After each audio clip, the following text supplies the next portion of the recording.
Hi there, team, and welcome to another ATP Geopolitics video with myself, Jonathan MS Pierce. This is a bit of an extra, but I wanted to just do a slightly separate video just in response to the claims about the Patriot air defense system that was supposedly taken out, as at least according to the Russians, last night around Kyiv. Now, I know other people have done videos. Suchimimus has done a really good video on this. Go and check it out. I'm actually going to reference it slightly in this video, but I just thought I'd put my give my tuppence worth. Take it or leave it. If you want to get your information here, then here it is. So, first of all, what is a Patriot air defense system, and who's given what? As far as I can work out, the Ukrainians have two batteries in place. So batteries are lots of different numbers of these launchers together in one system. So you get a single battery, like you get an artillery battery, might be 3 or 4 howitzers in your battery.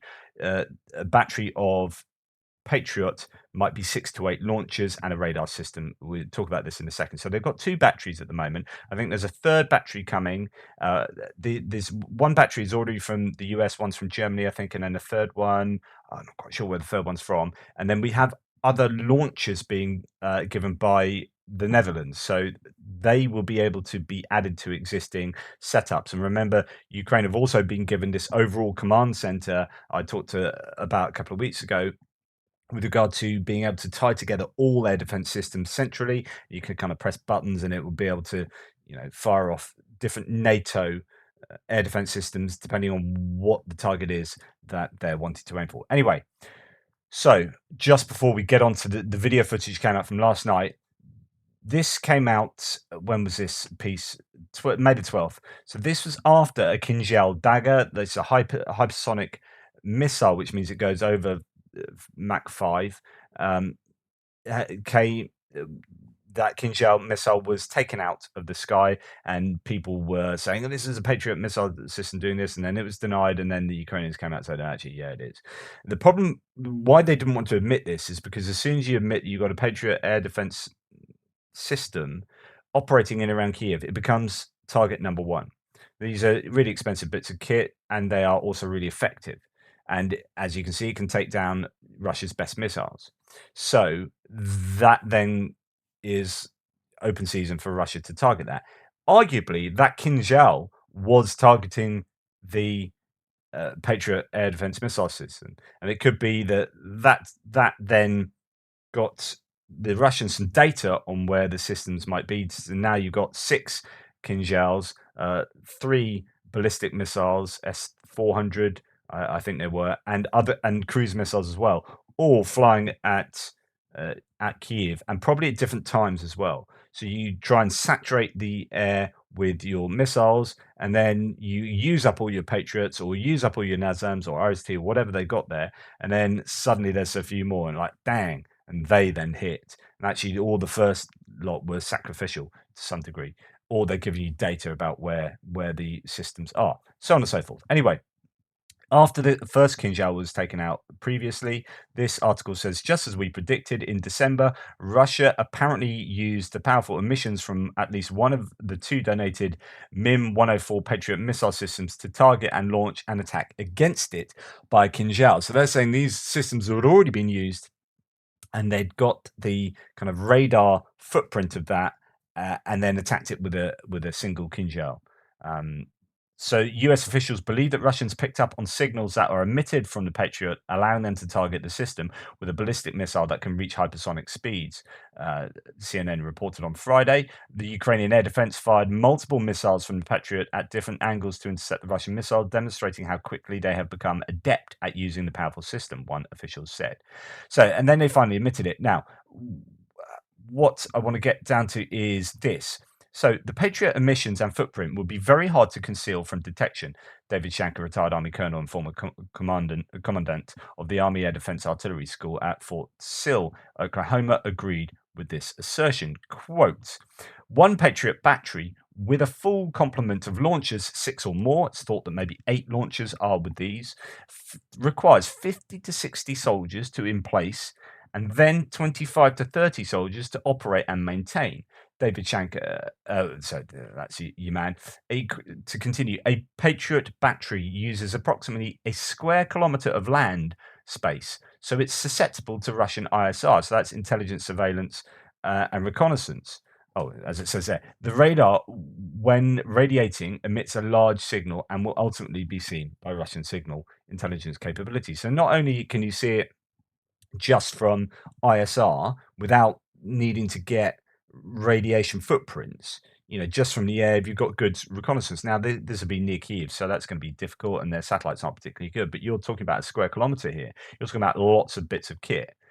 So therefore, yes, the better the equipment is to defend yourself, the more susceptible that equipment comes to uh, being hit itself. So a typical Patriot battery includes an MPQ 53 or more capable 65 phased array radar, which would be the most likely target of the Russian strike.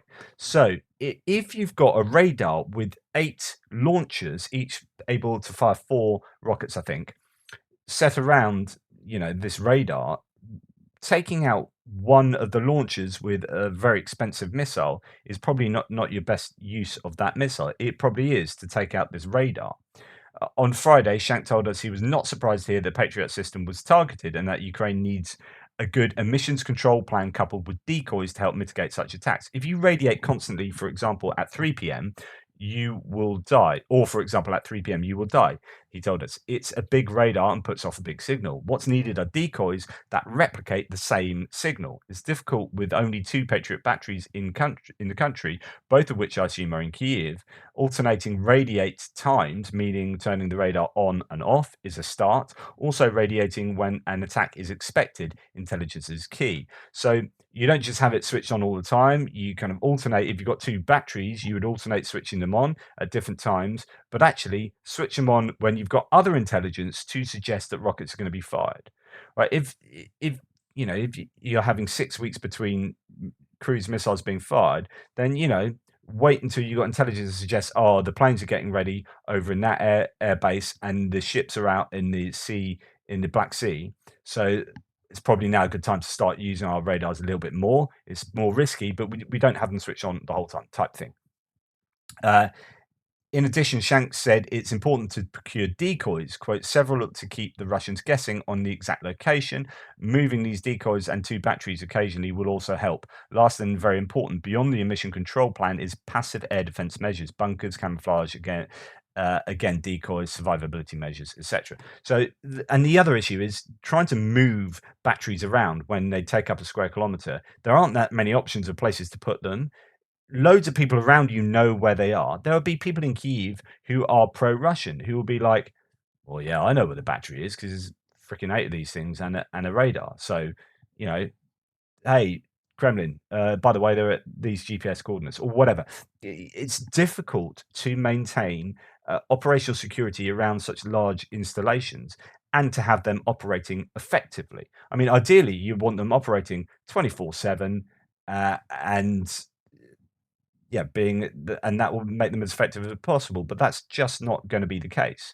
They are significant and they take a lot of effort to move around. So that's giving you a sense of what these things are. Now, let's go on to the video that was seen last night. Now, this is the tweet that's caused an awful lot of people to get up in arms about. And you've got a lot of pro-Ukrainians, and there'll be some of you in the threads here that really want the good news for Ukraine. And as soon as there's a bit of bad news, you're like, your brain will automatically go, how can this not be true? And you'll find reasons that this didn't happen or didn't happen like that is claimed or whatever. Now, my opinion is something happened, but quite what it is, we'll delve into that. But just be aware of what your brain is going to be doing depending on what your biases are. If you're pro-Russian, you're going to be like, the Patriot got destroyed. All 8 of the launchers are destroyed and the radar is blown up, and all from this bit of footage, I can tell. So let's try and be a little bit nuanced. This person says, I counted 30 Patriot PAC-3 MSE launches here. In other words, he sees 30 missiles being launched. Problem is, he assumes straight away that all of those missiles are Patriot missiles. The financial year 2024 cost of these per missile is about $5.275 million.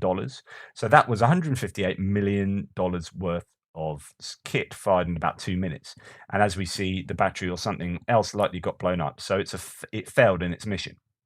And of course, that's absolutely nonsense. So someone else on my thread said, Matthew Severance said, that actually, economically speaking, people are valued at $500,000. Like, if you're going, you might not like that, but actually, it's one way of Western nations valuing human life.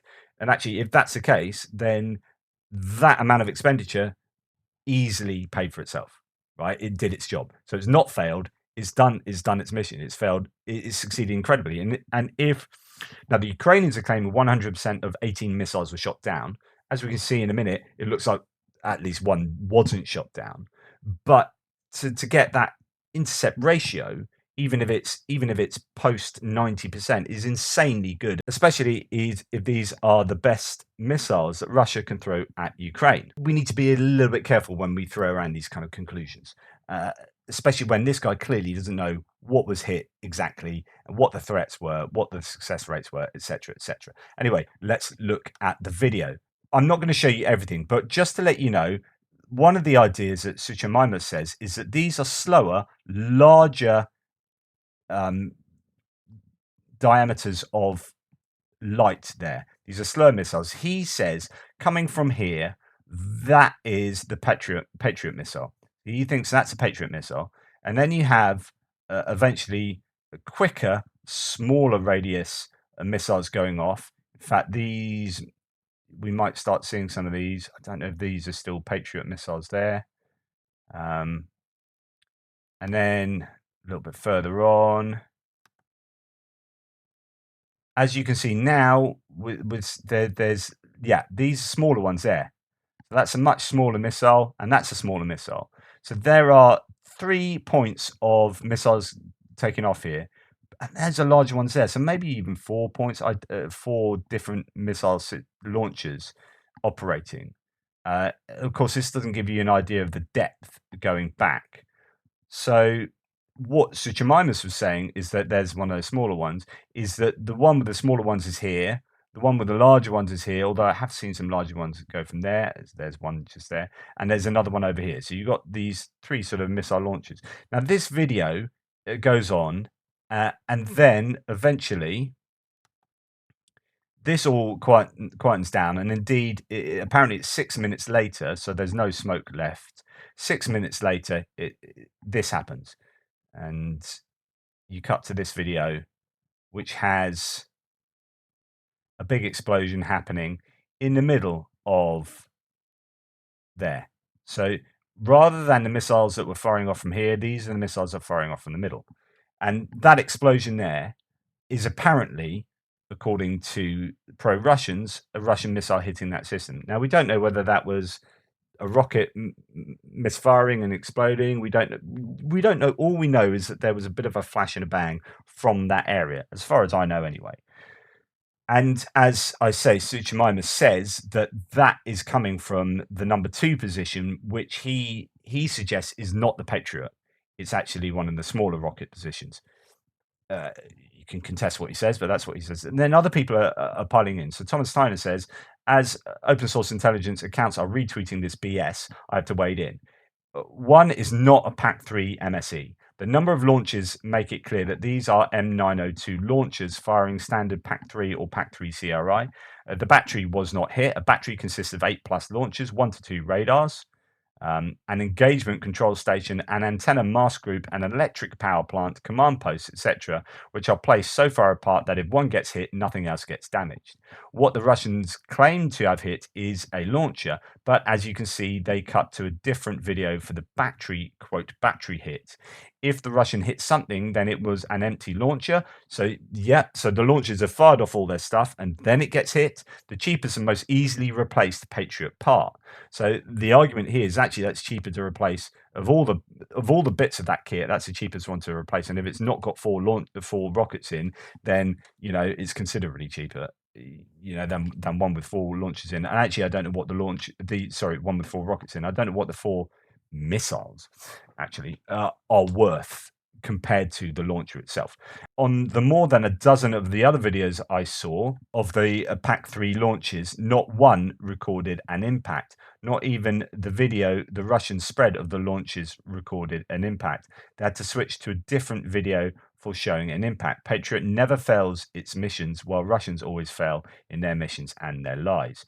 That's how he interprets what's been going on there. Now, we know the Patriot's been using, there's a Patriot missile there that is a PAC-3 CRI interceptor missile from the Patriot air defense system, and that was on the streets of Kiev this morning. Someone else piles in, there is some speculation on a possible hit on a Patriot battery near Kiev. Key points first, while that's entirely possible, Patriots, like every missile, do fail, sometimes spectacularly right on launch, and actually gives an example of this below. And that's what I was saying there. It could be a failure of a missile rather than a hit from a Russian missile. So a flash of light or something near a battery doesn't mean necessarily it was hit. When the possibility of Patriot for Ukraine was even floated, we knew and discussed in depth it would be the top target for Russia. Kinzhal is the best they have got against such a target. This was expected. Patriot is not highly mobile, even in its most mobile form. Russia will start with the basic attempts, and then when that doesn't work, they will layer in multiple threats from different vectors, air, breathing, and ballistic, think Shaheeds, cruise missiles, and Kinjal Iskander, in an attempt to overwhelm it via coordinated attack. None of this should be unexpected. It's just the beginning. And as someone else, as Tyler Rogaway says then here in reply to himself, the missile defense and air defense in general is not magic or some kind of shield. The Patriot system is very capable, even in its most basic arrangement, even more so the deeper it's woven into an integrated air defense system. But there will be failures and, yes, possibly losses. And also remember that destruction of enemy air defenses, DEAD, is a mission, not a capability. It can be done by sabotage, special operations on the ground, among other tactics, not just missiles and drones. Loads of really interesting information coming out about this. And you have so many people replying to stuff like this, loads of pro-Russian people just saying how much this would cost, and actually it would have cost even more, and this and that, and so on and so forth. So there are claims going on each side about this. I mean, we can be sure something happened. There was a flash, an explosion at that location. Something exploded, one assumes, and it seems quite a significant explosion. But what that is, I'm sure we won't be told, and therefore it's all just speculation. So maybe some part of a Patriot battery was hit, but it could also have been part of a Nazan's battery or an RST or whatever. There were different missiles being fired from that same location. But anything being hit of that variety is bad news for the Ukrainians, of course. But would it take out their air defense for Kyiv? No.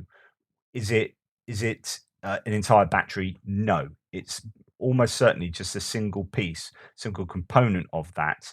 And one would hope it's a launcher, because there are multiple launchers that they can use rather than just one.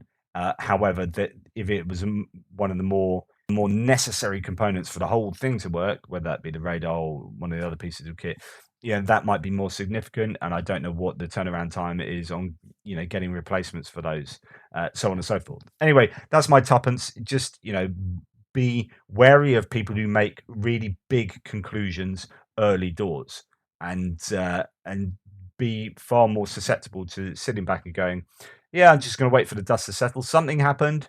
It could be any number of things. It might not even be a Russian missile. What did it? All we know is that something exploded in that general area, and that's it. So I would suggest a rational agnosticism here rather than jumping in with both feet. Anyway, that's my tuppence. Let me know what you think and if you agree. And I need to get on and do the rest of my extra video now.